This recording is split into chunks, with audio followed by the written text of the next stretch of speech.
All right. Hello, YouTube. Wherever this video finds you,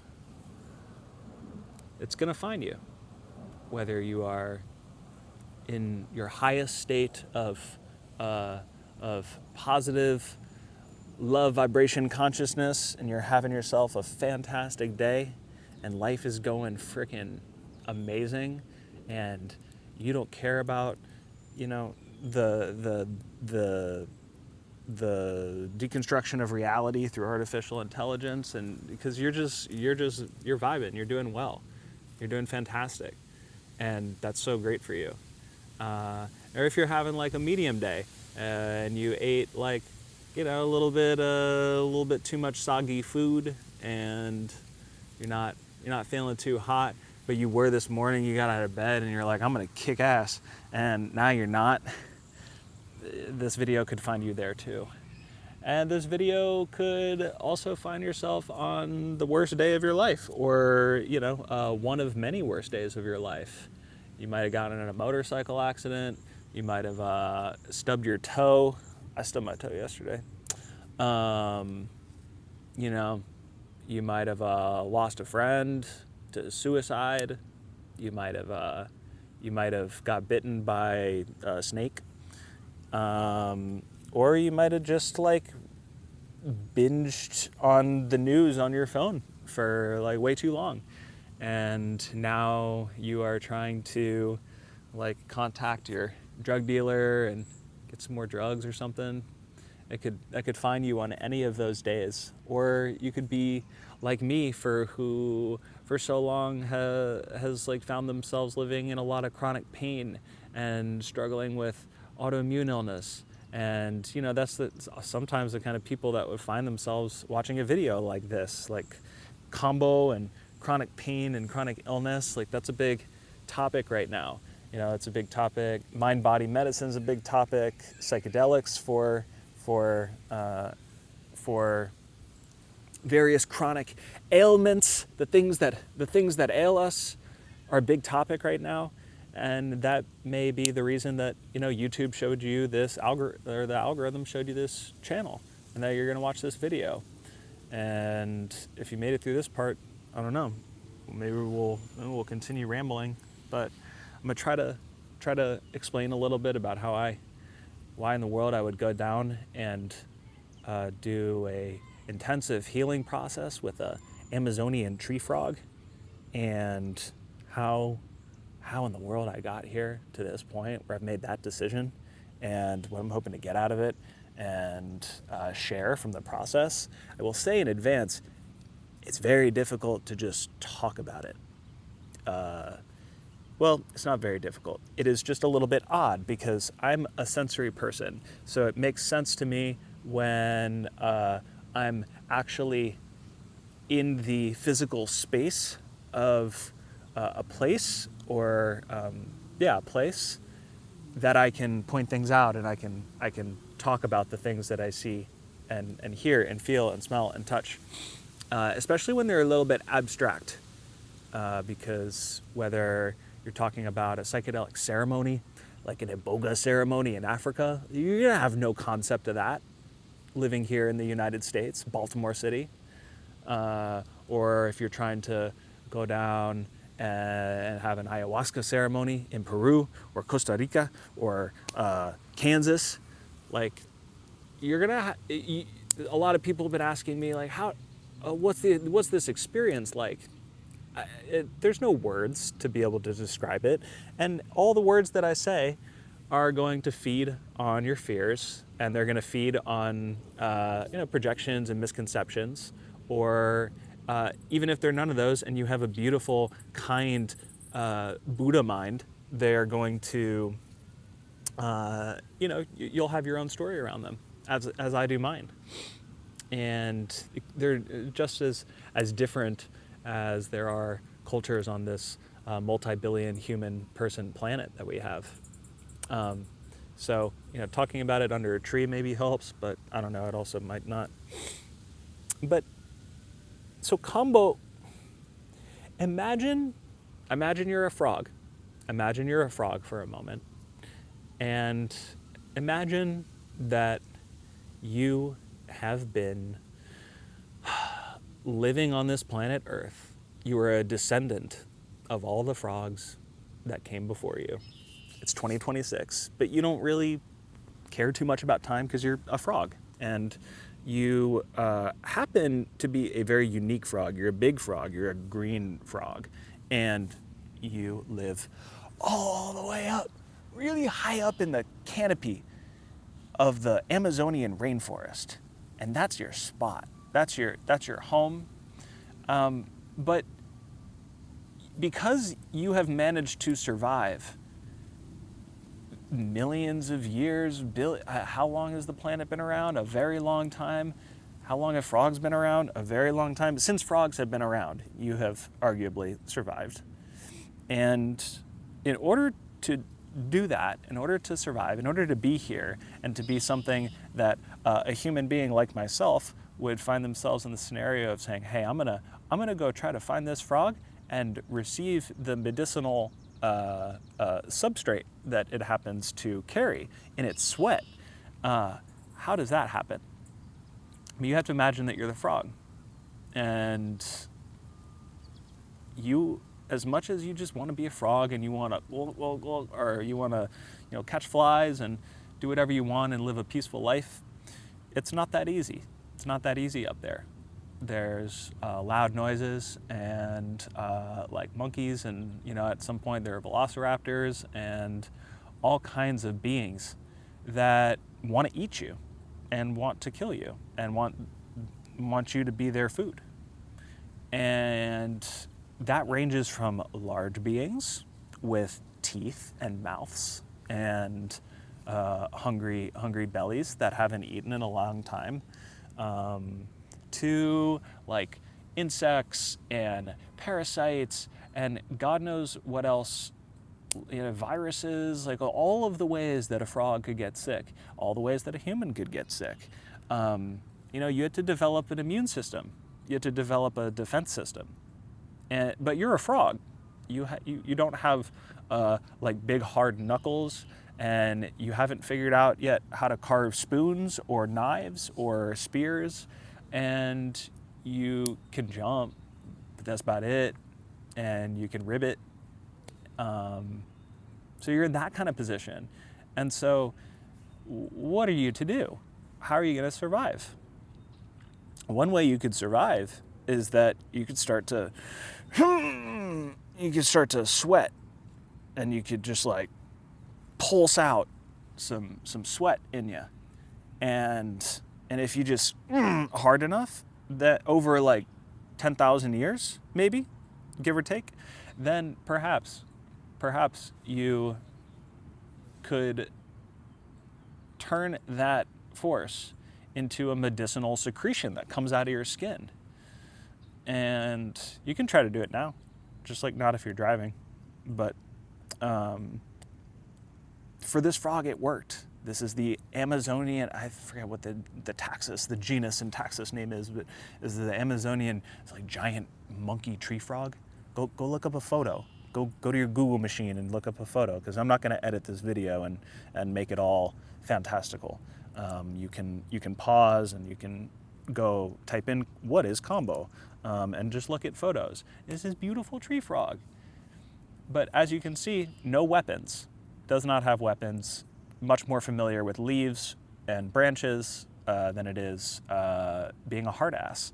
And so what it seems to have done over the millennia is created a sweat, a secretion on its outer layer of its body that is just chocked full of stuff that makes it very distasteful to predators. And so, let's say a little possum comes by, a little jungle possum, wants to take a little num a little snack on him. That is not going to work out well for him, because this frog has now secreted all of these little peptides and molecules and bioactive substances that like interact with its predator. And it says, "Blah, I don't like that." Meh, spits it out. And I don't know what happens to predators. I don't know if it's just a bitter experience that they have, or maybe it gives them nightmares or something. But but from then on, they have a tough time eating our friend the frog. And it also happens to secrete substances that are like very antimicrobial, antiviral, antibacterial, antiparasitic, this, because there's a lot of really wild stuff in the Amazon. There's all kinds of things. Ants. There's a lot of ants. Ants kind of rule the whole show on some level. And so it secretes all of this stuff, and it is highly concentrated.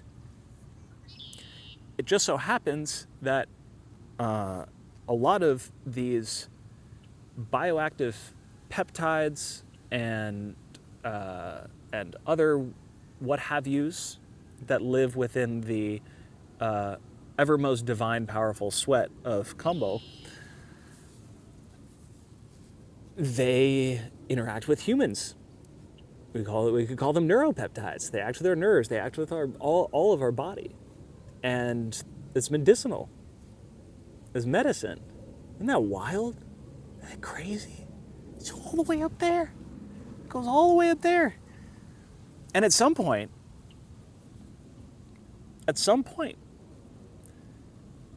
there's a lot of lore around how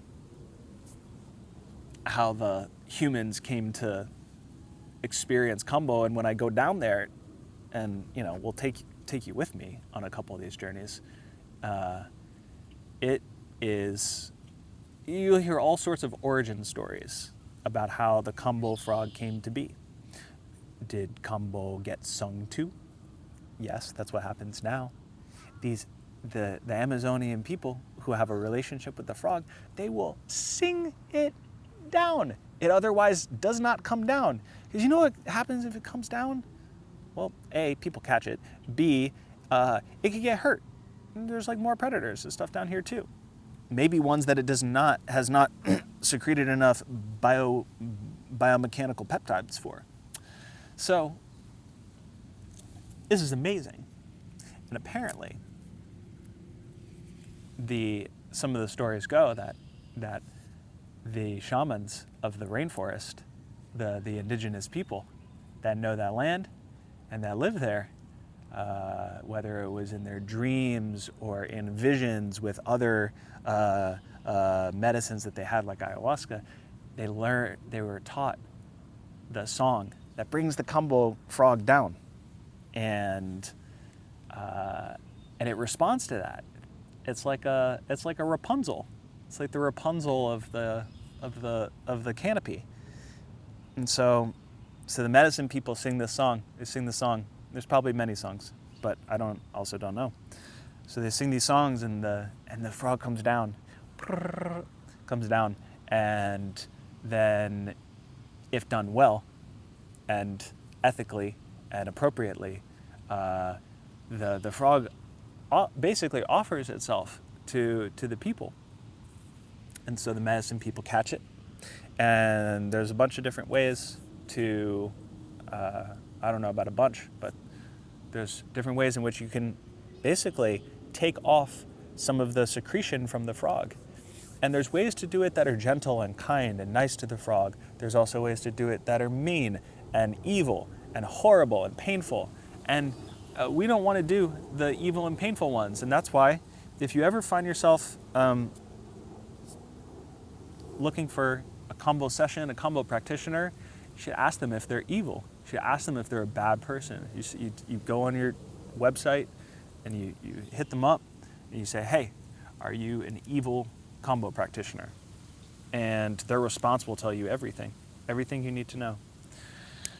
But the point is that because this frog is now like a hot topic, and people want Kambo because they're like me, they have found themselves in many years of agony and pain and chronic illness and all of what have yous bad things that can happen to the body, to the mind, and are like, wow, I've tried everything. I've taken Zyrtec, and I've taken benzodiazepines, I've taken steroids, I've taken, me and my psychiatrist have worked for 9 years in rotating my SNRI and SSRI appropriations, and it hasn't worked at all.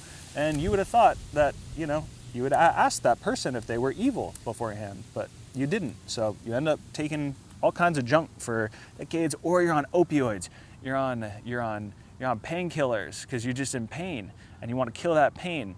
But you can't kill that pain with morphine and heroin, and so you end up on hydrocodone, just like a nice low dose of hydrocodone, and it just muffles out your life, or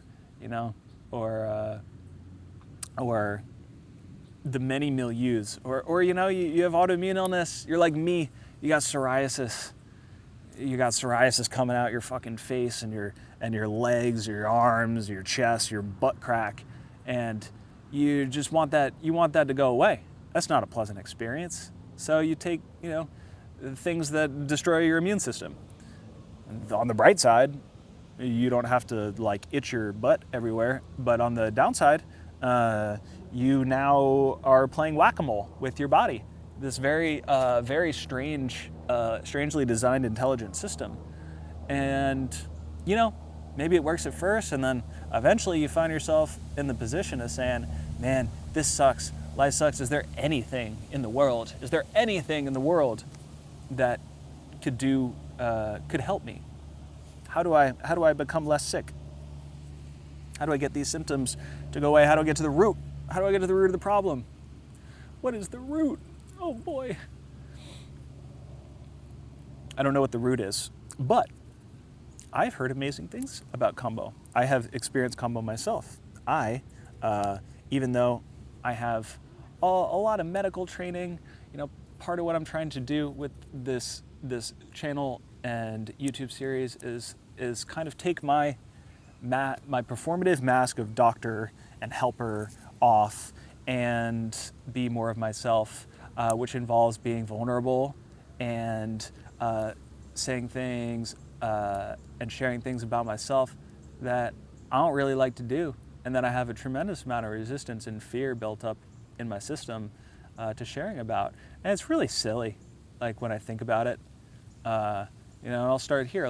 I have a lot of things that I'm really proud of in my life, and I have a lot of knowledge rocking around my head from going through medical school, going through residency until I dropped out because my chronic pain got so bad, or until there's a lot of good things that I've done, and a lot of stuff I've learned.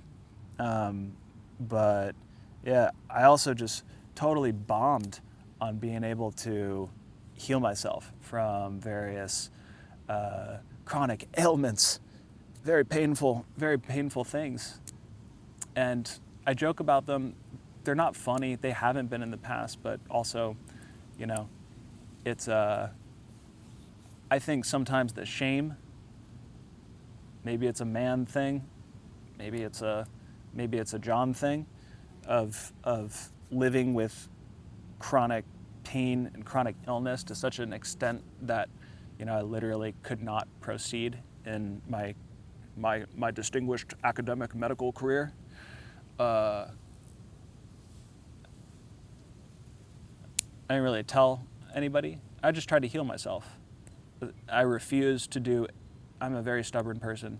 I refuse to do any form of standard medical treatments, no surgeries, no drugs, no nothing. I chose the natural route. I chose the psychosomatic emotional route. But man, I'm 7. I've had chronic stuff since I was a little kid. But I've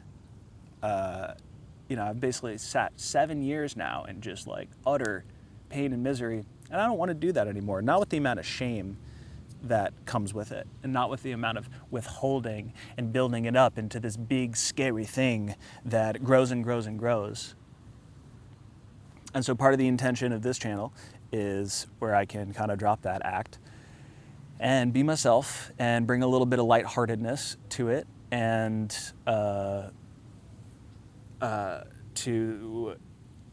to a process that is intense, because I'm about to go and basically vomit and shit myself silly for 10 days straight, and gonna be just croaked over and in a lot of pain and suffering and agony. And I also think that it's gonna be kind of fun and kind of funny. And one way to make a process of that process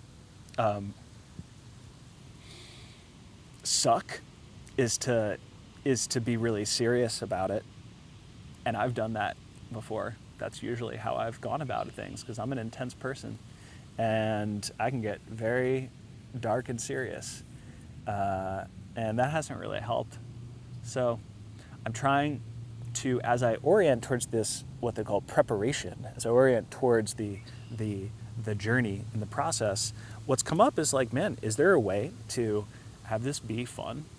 Like, can this be fun and silly? Can healing be, can this phase of the healing journey be fun and silly? Can I not take myself so seriously as much, having spent so many years in just like a tremendously serious environment and wearing a very serious, very important white coat and having people call me doctor? Like, maybe not. There'll be pain, there'll be moments of sadness and anger and stuff, but by and large, like, humor has kind of kept me going over the years when there were times when I didn't see much of a way out. And living with chronic illness for a lot of people, like I have, like, that's what I feel more, I want to come out of that identity. I don't want to be somebody with chronic illness anymore, but that's like where I'm at today. And I still am that. And I feel more camaraderie often with just whoever you out there might be who's having their bad day than I have over the years with other doctors and practitioners and people that I've worked with. And I wore this very strange hat, or like was stuck in a dichotomy, like a small cage where I was judging myself and criticizing myself ruthlessly for not for not having healed yet, for doing all the right things and trying out so many different modalities and honestly just fucking bombing, like not having success with them. And so, like, really not doing them right on some level is if you ever engage with self-healing practices, the whole point of it is that you can heal yourself. You're supposed to do it. You supposed to heal, not the drug, not the surgery. And if you could heal your back pain, your knee pain, like me, if I could heal my psoriasis on my own, then if I'm not doing that and I'm trying, then I'm failing. If I'm trying that and I'm trying to do it and I do, or I think I'm doing some of what I'm told and it hasn't worked, then I fucked it up, right? That's the natural conclusion. And I'm a self-conscious person. Like, I'm in the weird position of being like a patient, but then also working with lots of very experienced practitioners in these fields, and like my ego getting really big and wanting to like not admit to them that, like, well, I hadn't healed yet, because if there's anybody who is familiar with mind-body medicine or chronic pain recovery, psychosomatic modalities, psychedelic healing, or if you're not, like, let me know and I'll make another video and explain more. There is a motif, there's a theme of, like, there's the people who are sick and suffering, and then there's the people who have healed and have become practitioners and now give back to the people the fruits of their labor. And having a dumb amount of education and clinical training, the story I told myself is like, well, I'm kind of a jackass. I'm embarrassed to high hell that I haven't healed yet. that I haven't figured this out, and that I'm sitting amongst all these distinguished healers and am feeling rotten, and I'm hiding, and I'm trying to perform, and I'm trying to say, yeah, I actually, I feel fine. I feel great, which is so silly. It's such a fear around vulnerability and just being honest and not wanting to be perceived in a certain way.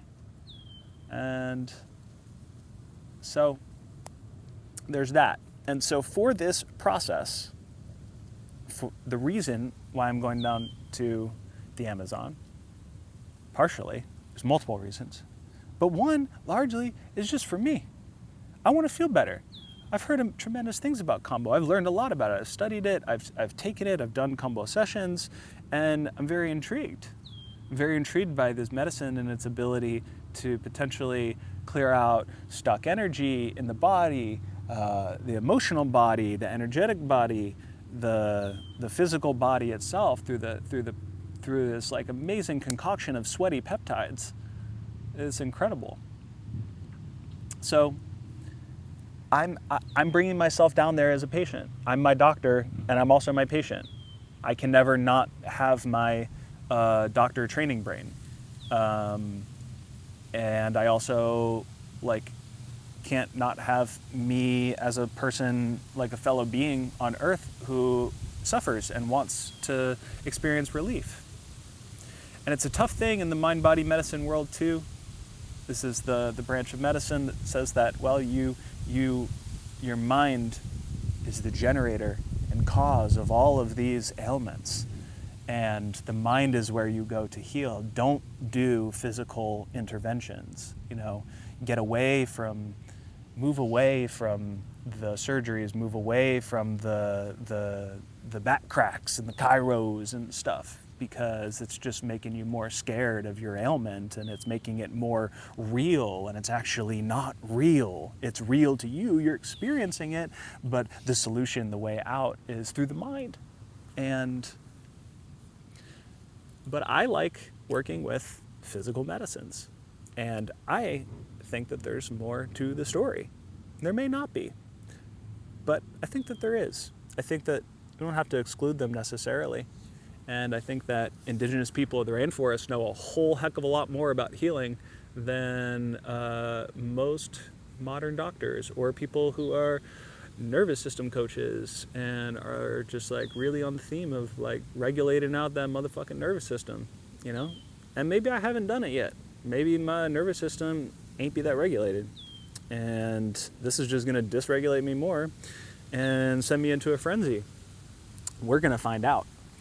But I like working with Kambo, and I have heard great things from many people who have overcome various forms of chronic illness. I find that very curious. I find that a very curious thing. So that is part of my motivation for going down there.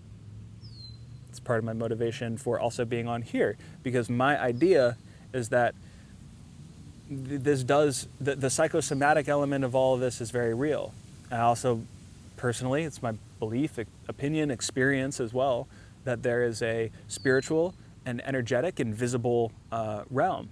And these energies are not understood or worked with in North America, in modern civilization in any capacity. They're not recognized by standard doctors, and so you turn to different forms of medicine and healers to move energy through as well. In a lot of indigenous traditions, the origin of illness is a spiritual one inherently. It's one that is ancestral inherently, things that have been passed down. And so many of these things rang true in my life. I see, yes, okay, on one level, we have the psychosomatic stuff that lives within me. My emotional shit, my fear, my embarrassment, my lack of, my heart and ego from, maybe traumas of this life, whatever. But then I also have observed illness that runs ancestrally, generationally, for my family at least, for other families as well.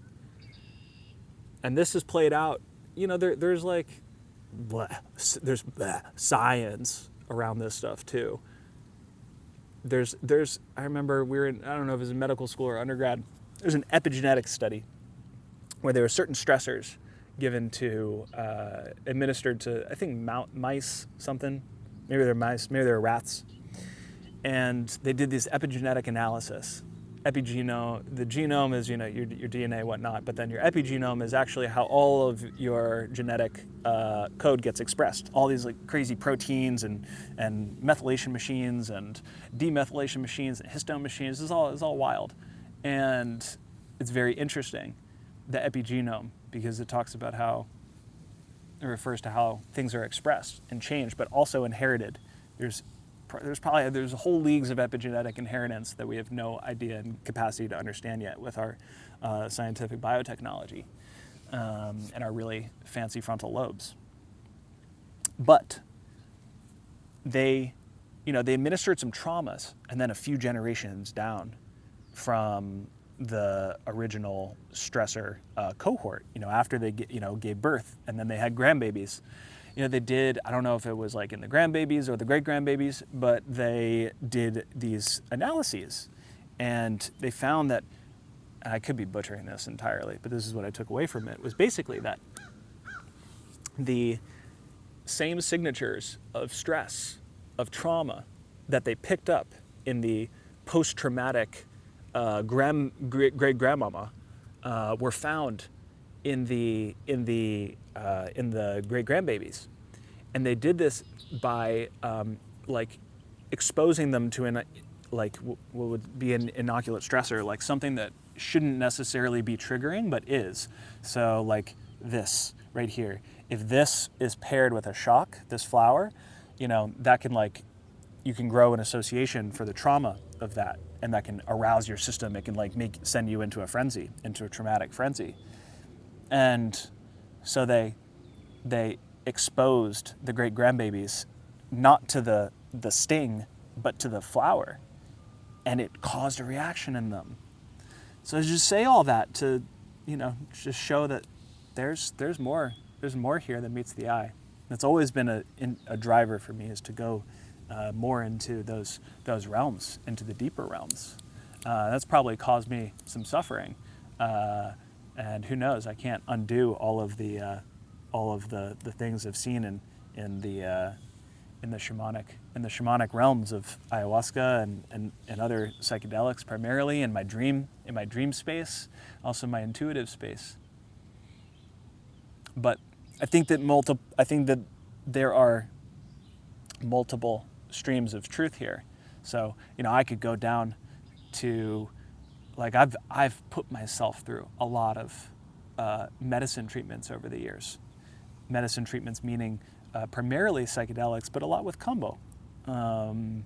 And nothing like this, nothing like what I'm about to do. This is of a different proportion, and honestly, I do not recommend most people go do this. These are, and if you're called to, you got to live your life and do what you're going to do. But this is an intensive protocol, and it's, as much as it is a healing protocol, it's a learning protocol. It's for people who want to be practitioners as well. So I'm going to learn how to do this as well, and how to administer Kambo to others in a traditional way. I'm a bit of a traditionalist when it comes to plant medicines and animal medicines of the Amazonian variety. And I like to learn in the traditional way. Other ways, it doesn't make a whole lot of sense to me. So, but there's multiple layers to this, right? And so that's part of why this YouTube video and channel is being created by me, is so that I can simultaneously work on my psyche and my repressive tendency and my performative tendencies to hide it, and to hide the fact that I experience chronic pain, and I experience autoimmune illness, and it's been a really freaking hard go, and it sucks, and it's alive today. It's alive. It's been alive for a long time, and I don't want to run away from that. I don't want to be so distant from other people that ends up feeling like I'm just lying to myself and to other people.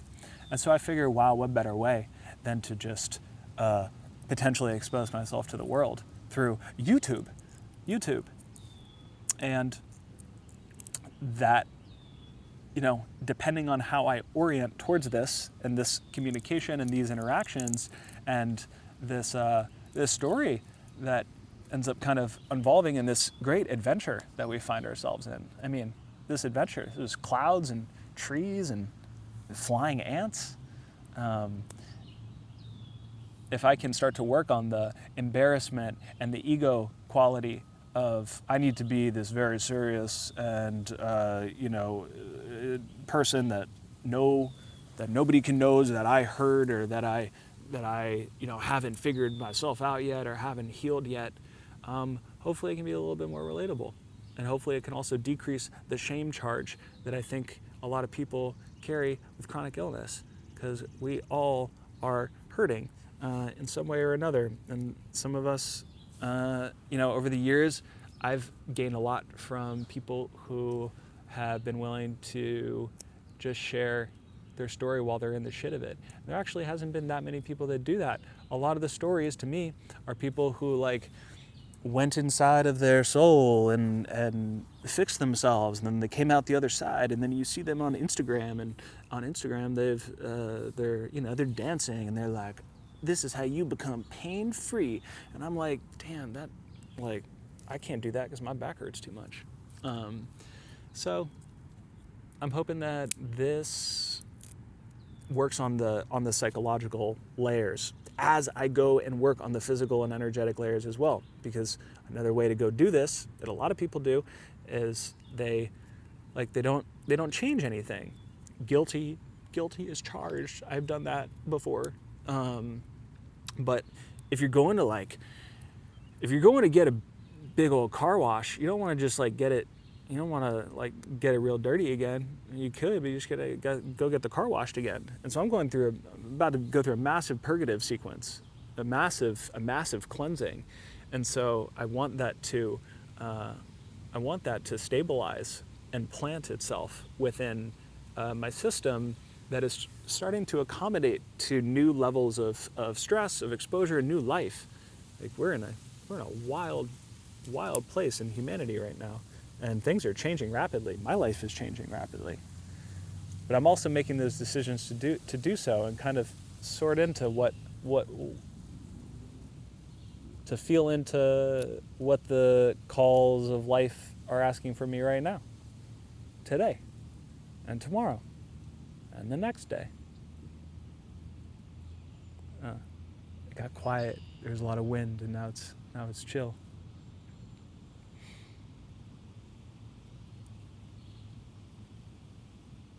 And hopefully I'll get better and with teaching about this stuff, and can make more targeted things, but towards various educational content and connective content that people find helpful, because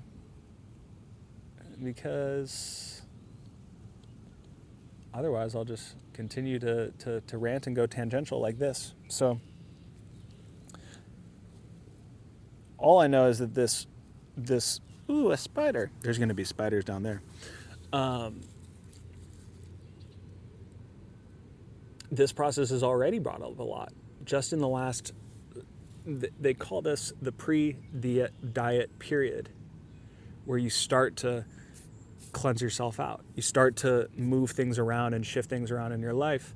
And if you want to get a little woo-woo with me, a little bit expanded, then by the time you've made the decision to go on a big medicine journey, whether that's with Kambo or other psychedelics, once you made the decision, it's already starting to happen. The things are starting to get triggered and activated, and you're already starting to unravel a little bit. And, there's different ways in which you can meet it. This time around, I'm doing a big purge and haul and cleansing of my life in a lot of ways. I am literally moving, because after I get back from this, I'm going to move to South America for a bit. That's going to be wild, but that's like a total shift of environment and orientation and a new thing. But it also accommodates it meets me at a place, like a move like that I'm deciding to do, meets me at a place where it makes sense. It didn't make sense for me to do that however many years ago, because I couldn't. I was in medical school, right? I'm in Baltimore City. Like I couldn't do that. But I work remotely now. So right now, it doesn't really make a ton of sense for me to be in Baltimore. I could make it make sense. I could create a reality in which that fit. And I'm thinking to myself, gosh, wow, infinite possibilities. Maybe I could take this 7 years of deep pain and suffering and transmute it in 3 months or 1 month. Who knows? Maybe I'll come out of the Kambo and I'll feel awesome and I'll be free of my ailments. I don't think that's going to happen, but hey, let's leave it open. Space of infinite possibilities. I like this idea. So I'm trying to work with that. But that's a purge, man. You choose to do that on any level. Even if you don't choose to do that, you can choose to purge other things. So I just dropped off a bunch of bags of shit. Just got rid of old stuff that I don't need anymore. I almost got a little bit impulsive and got rid of like all my stuff. And maybe maybe I will at some point. But that feels good and it feels right for this time. And so as I start to meet the experience in this way, I can say, wow, it's calling for different things in my life. All right, cool. Let's get rid of all this old shit you don't need. Let's get rid of the shame, this strange psychological and emotional shame that is just pounding on your mind, John Padawan, about the story that you haven't healed yet, and you can't talk about it. You can't set up a YouTube stand and wah. There's like somewhere right now. There's that can get so big in the mind and become such a ridiculous story, holding stuff in. What, even if it's just that you're pissed off or that you whatever it is. There's somebody doesn't have dinner right now. There's like little kids in Africa who are like pulling parasites out of their mom's feet, and there's like horrible things happening in the world, and the mind drama can just get so incessant. And so I said, oh no, I can't do that. Oh, yes, you can. So let's shift that away. Let's shift a little bit of this. Oh, I can't. But what are people going to think of me? But if I'm going to be a health practitioner and I'm going to be a good representative, of which is important to me, of the medicine, then people are going to work with me. And like if I, 8 years from now, if I have a ayahuasca curanderismo shop and I'm holding ceremonies somewhere and I'm living in the mountains of Ecuador or whatever, then somebody's gonna have seen the YouTube video and they're gonna be like, that guy's not a serious person, and I'm gonna say, you don't know me at all. But that is what the mind does. So my mind does, at least. And I think for anybody working in any profession, especially with psychedelic medicines or others, I want to be a good steward.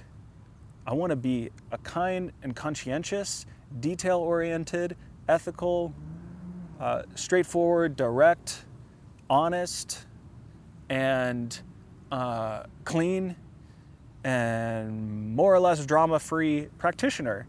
And for people that come to these types of healings and ceremonies for deep, excavation, it requires a deep level of seriousness at times and in moments.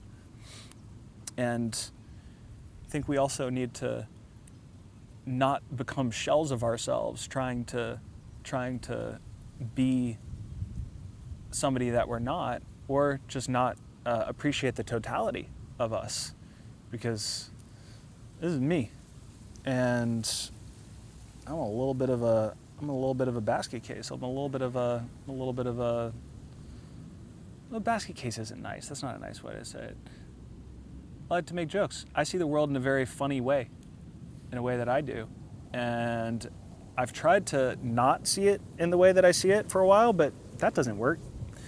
And I always find stuff to laugh about, and sometimes makes it hard to keep from laughing in times and moments that are inappropriate. But I have to accept all of me, and I have to believe that if this is the right path, this is, at least for now, this is where I'm going, then perhaps the medicine can hold all of us, like all the spectrum of us, and doesn't really want to, wouldn't want us to become shells of ourselves, wouldn't want us not to be ourselves. And I don't want people to get and people are going to think what they're going to think. I don't want people to get a bad impression. I think it's always really important to represent I don't know, it's always really important. To me, it's important to represent any kind of stigmatized subject in a way that is honorable to the medicine and to the lineages and to the people who came before and held the medicines and protected them in the way that they have. I'm like, dude, I'm a white guy from Tennessee. Like, I don't need to pretend like I'm somebody that I'm not. And those things matter to me. Those are values. And I'm also the way that I am. And this world is changing drastically as we move into the time where there's like ancient prophecies that come from indigenous medicine lineages, whether it's with ayahuasca, with peyote lineages, the Native American people, with mostly, at least from what I've heard, the North and the South prophecy is called the eagle and the condor prophecy. And the way that it goes is that there's at a certain moment, these medicines, psychedelic medicines, and medicines like Kambo have been, their sanctuary has found its place within the arms and communities of indigenous people of the Amazon or of the North Americas before my ancestors did some like not good things.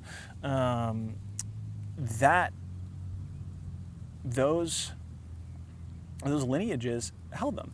But then we're growing into this wild globalized world, and apparently part of the prophecy was that at some point people from these like new world, new civilizations, whatever, white dudes like me, or not like me, I don't know, who knows, maybe I'm not meant to do this, but they were meant to pick up the torch and would eventually learn and would eventually come into awareness and connection with these medicines and be part of the growth.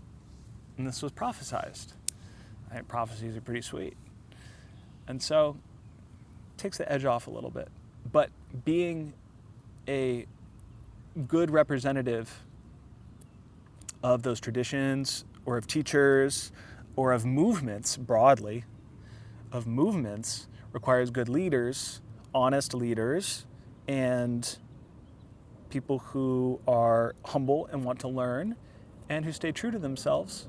I think for a long time, I've thought that, or have acted, because I don't think I've thought this way, I think I've acted from a fear-based place of, another spider, that representing a stigmatized or misunderstood, poorly understood movement or profession means that you have to make it palatable to the people that don't understand it and that have a lot of stigma about it and that don't like it or don't want it to be or have prejudices against it, biases, or they hate it, or for whatever reason they feel about it. And you have to accommodate that. You have to accommodate that view. There's some truth in there too, but it's less about that for me these days than about just being ethical, being honest, and trying to learn how to be a good representative instead of caving to a dominant minority of bias and prejudice, and that doesn't have any interest in learning in the first place, and that isn't open to understanding and wanting to learn more. And so I don't want to perform. I don't want to put on my jester clown and perform for those people. And I want to maintain an intelligent level of seriousness and competency. Competency is more important. So, if you thought this video was competent, you hit subscribe. I am excited for this journey. I'm excited these cool technologies that I've never used before in this way, and then I'm going to bring them down to the Amazon and make some recordings and see what it's like down there. I don't know, to what extent I'm going to record and do different teachings down there. Maybe I'll try to do some interviews with local people. But yeah, that's going to be this part of the journey. Thanks for listening. This is an important journey for me because, like I said, this is I've been feeling pretty rough for a long while, and beyond all of whether I care less about coming out of this ready to carry Kambo as a medicine and to be a practitioner ASAP and start serving other people. This is for me. This is for my healing, and so that's what I want to lead with. It's just wow, I'm going in humble. I'm going in willing and open to the experience as a person who happens to find themselves where their body acts in weird ways, and their mind has because of trauma or whatever has distorted itself a bit and flipped out on itself, and gone against itself. Autoimmune illness, autoimmune is that the body attacks itself. The person attacks themselves. The immune system is autoimmuning. And so I want to move beyond that. I would love to not autoimmune myself anymore, and maybe this process will help me, and maybe it'll help me in ways that I'm expecting. It'll probably help me in a lot of ways that I don't expect. I could come out of it just being man, I just had to go through one final blaze of eternal pain and suffering to figure out that I don't want to do that anymore. But we all make our own choices, and that is what I'm doing here, making this choice and going down there for my own health, and for my own cleansing, and for my own opening into this new beautiful life that is full of possibilities. It's really easy for me to get entrenched because I spent my whole life thinking that kind of just going on a traditional route of you're going to be a doctor and you're going to work in a hospital and you're going to do this and that and you're going to have a clinic, and even if you do have a clinic, it'll be the psychedelic clinic you've always dreamed for, but you'll do it within an insurance reimbursable policy practice, and that's just not how it's going for me at this point. And so how do I adjust and open up my system to create something new out of that, and not be limited by things that literally aren't even here. They're not even here today. I'm here on this seat with this tree. I haven't been to a hospital in a year and a half. I'm not even here. We're in a new time. So maybe I just need help catching up to now, and moving into the future. We all need a little bazooka gun from time to time. And that's what this combo is about to be, man. This is about to kick my ass. And I don't think I've ever been dreading something as much as I am excited for something as this, because I know this is going to suck. And Kambo is special and unique because it's not a psychedelic. It's not a serotonergic psychedelic. It's not an ibogaine onoroyogen. It's not a MDMA impactogen. It's none of those things. It is certainly psychoactive. It's bioactive, and it's a consciousness. When we go down there and connect with the Kambo frog, and the way that it's administered is burned in little marks onto the skin, so that when the secretion medicine is applied, it can soak into the lymphatic system and boom, boom, boom, hit the heart and start to go, start to work on the body and the energy channels. It doesn't have even in sometimes brutal psychedelic journeys, or really uncomfortable ones, or really painful ones, or really scary ones that you just feel out of control, you don't know, whatever, just like the shittiest ones, right? Whatever your flavor of that is. Like there's still an element of it that's kind of neat, because maybe you're like having visions of things and that's kind of neat, or you're like feeling open and expanded. Like there's like whatever that is, there's like a lot happening there. Like there ain't none of that with Kambo. I mean, it can and traditionally was used for hunting. The indigenous people used it to heighten the senses and stamina and energy for like great vitality, to help with hunting visions and with in their dream states. But it's just like when you have Kambo, it's not a psychoactive journey. It's not a psychedelic journey through the consciousness realms of mind. It can be. I'm not going to say it's not. I'm not going to just somebody's gonna be like, well, Kambo can be a psychedelic, like whatever. It's many things, but it's not in the same category there. It's just like, it hurts. It hurts, and it doesn't always have to. Sometimes it can feel really good, but it does involve some pain and suffering.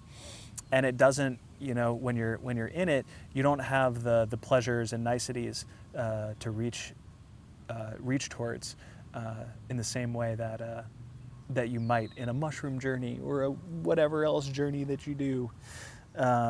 This is just like very direct, very cleansing, very healing, and I look forward to seeing what happens. And I dread it, and so it's just gonna be all hands on deck. I'm gonna need all of my mental fortitude. I'm going to really be scared of the bugs, and I really hope that I don't get bit by crazy stuff, but I'm going to, and that's just gonna be part of it. This will be, like I said, the deepest into the jungle that I've gone. I'll fly to Iquitos, and then I'll riverboat. I think it's like 300 kilometers into the jungle. So Iquitos is the river city of Peru, and then from there you take a boat. And so we're going to be going down the river. It's going to be deep in there. I'm excited. It's going to be. I'm going to take my little camera with me too, so hopefully get some good nature shots, and we are going to go try to meet the frog. We're gonna go try to sing to the frog and see if he'll come down. And I'm thrilled about that possibility and very excited. I'm excited to be speaking in Spanish more. And that's part of why I'm going to South America afterwards too, is so I can just be more immersed in speaking Spanish and up my skills even more. And that's that. I mean, I have so much more I could say, but that's where it finds me now in this process, and I'm grateful for. I guess I do have more to say. I'm grateful for Kambo and this process, which is giving me a platform to come into the present moment a bit more, and use this technology, this YouTube technology, to connect and bridge and share about myself in a way that I haven't before, in a way that it kind of drops away. I'm still not that good at it, but just admits some level of fallibility and things that I've struggled with, and taking myself through this process as, yes, somebody who is like can learn and teach and can be articulate and show these different things. Articulate, maybe you're not thinking that about these topics, but on this level, I'm doing this for me, and I'm doing this to bring myself through, and that's the core of it. That's the core of it, because I could easily just give off this impression that I'm an adventurous doctor, and I'm going to learn and study the Amazonian tree frog of green origin, very high up in the canopy. This specimen, I'm going down there because I literally can't get out of bed without my back just shooting pain throughout my body. I want to be able to like dance again. I haven't been able to dance without pain for over 7 years. I want to be able to sit in my car without suffering. I want to be able to like talk to another human being or do something like normal that like normal humans do without like having to apply psoriasis cream or like fucking like scratch my head until my skin falls off. Like that's what I want. That's what I'm doing this for. And all the other stuff is superfluous. And people who may have watched this video who have any kind of chronic like pain or illness, they can relate to that. Like that's the reality. That's like when you get confronted with any type of any type of illness, it shrinks your world, and you also like come to care about things that are really simple, man. Like really simple stuff. Enjoying a meal without thinking about pain, enjoying sex without thinking about pain, going to a shopping mall and subsequently finding that you can't be in the shopping mall because it smells so intensely and you've drinking way too much ayahuasca to be even be able to go into the shopping mall anymore because it's all synthetic and is weird and you can't even be in there anymore. You're too sensitive. But you really want to be in there because, like, even though the smells are weird, if you do get to the area that there's like some nice perfume or like nice cologne, then you've made it. But I digress. You want to be able to do those things without pain, without self-consciousness, without thinking that just like every step you're taking is going to be miserable and death-worthy. So that's the reality. I didn't leave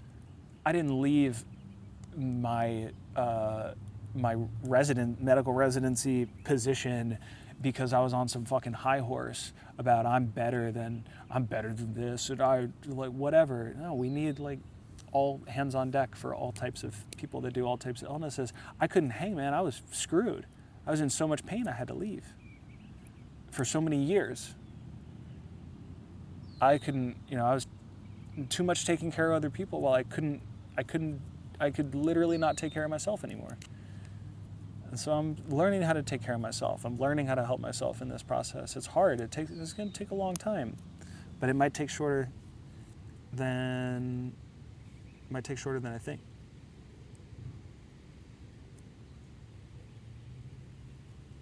Okay, bye.